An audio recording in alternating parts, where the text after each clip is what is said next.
Today, during writing, you are going to practice again using the show don't tell strategy. So I made this little chart to show you that there are two different types of situations where you could use the show don't tell strategy. You could use them for emotions and feelings, and you can use it for actions and to describe places.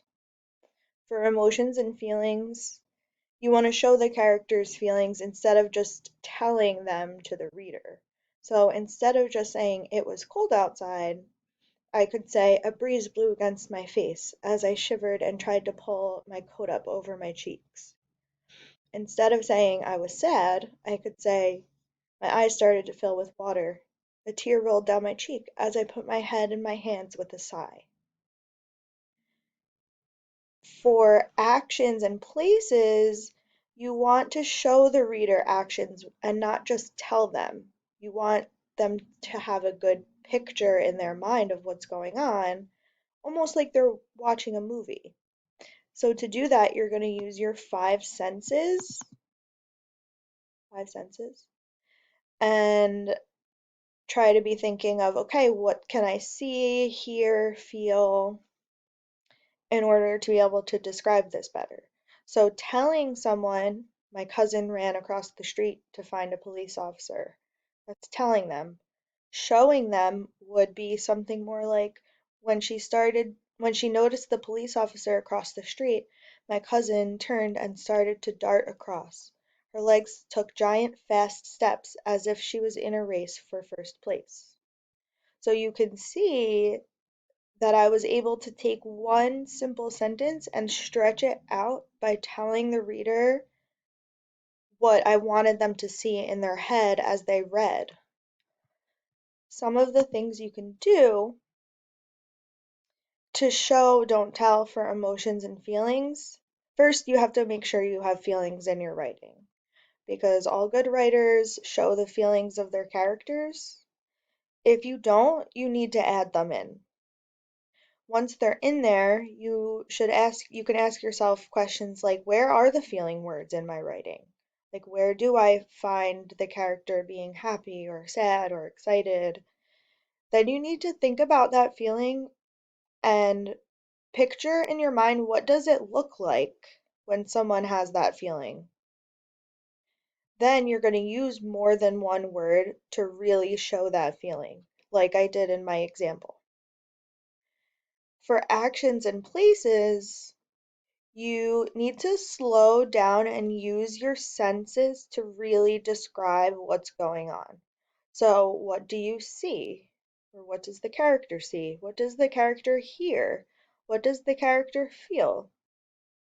Sometimes you might also need to include what does the character smell or taste if those are important parts to the story. Then you'll add in more details about what the reader would experience if they were really there in your story. Try to make them feel like they're in a movie, not just reading like a short story that's boring. I'm going to post my old version of my narrative writing, which is right here, and I highlighted in blue the parts where I thought I could use the strategy show don't tell to stretch out actions and places. In yellow, I highlighted parts where I thought I could stretch out feelings. Then you'll see in my new version that the little sentences that were highlighted turned into longer sentences that were have more details. So for this first one, it used to just say that I was holding on to my brother's stroller, and I stretched it out into all of these sentences. So it says, as we weaved through the people and families, my hand was firmly grasped around the sidebar of my brother's stroller. It seemed like it would have been easy for me to get swept away by a crowd of people if I let go. I held so tightly that my knuckles were white and my hands started to cramp.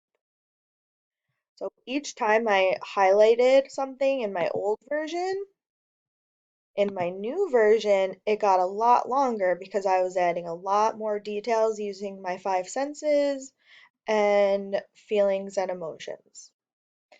This is what you're going to do in your writing today. First, you probably will want to highlight, like I did in my old version, the spots where you think you can stretch them out. Then you're going to actually stretch them out like I did. So you could erase the old part and start rewriting it in a way that gives me more of a picture in my mind as the reader.